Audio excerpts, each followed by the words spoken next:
अस्सलामुअलैकुम तव्हां ॾिसी रहिया आहियो TN न्यूज़ ते ख़बरनि जो सिलसिलो जारी आहे। ख़बर शामिल करियूं था दाबेची खां। 7 ॾींहं गुज़रण बावजूदि 7 वरनि जी मासूम निंगरी जो लाश हथ न अची सघियो। वारसनि जो दाबेची प्रेस क्लब में दाऊं, नियाणी जी लाश जी ॻोल्हा में मदद जी अपील। ख़बर मूजिबि गुज़िरियल 7 ॾींहं पहिरियां दाबेची लॻ बिलाल नगर जे कराची खे पाणी सप्लाई कंदड़ वाटर सप्लाई मेन होल में पेर तिरकण सबबि 7 वरियनि जी बख़्तावर भंड ॿुॾी वई। वारसनि जी वॾी ॻोल्हा बावजूदि लाश हथ न अची सघियो।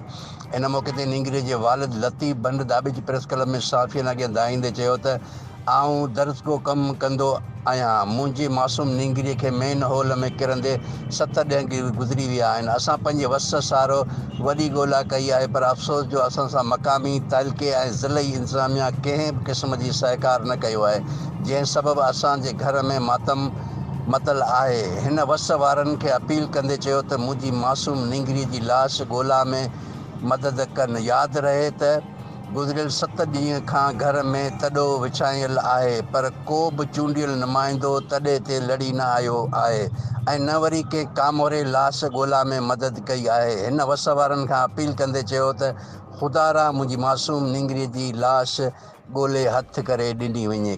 असां DC ठट्टो ऐं MP साकरो खे अर्ज़ु था कयूं त असांखे कीअं बि करे लाश कढी असांजे हवाले कयो वञे। सां पाणी खे बंदि कयो वञे, का बि मदद करे नंढे जो लाश मिलियो वञे। वाटर सप्लाई वारनि सां का बि मददगारी नथी मिलेसि। ग़रीब ॾाढो परेशान आहे, सभु आवाम परेशान आहे, सिंध पूरी परेशान आहे असांजी। जेको बि अर्ज़ु आहे असां ग़रीबनि जो इहो ई आहे। वॾड़नि अमलदारनि सभिनी खे असांजो ग़रीबाणो अर्ज़ु आहे की असांजी का वाहर कई वञे।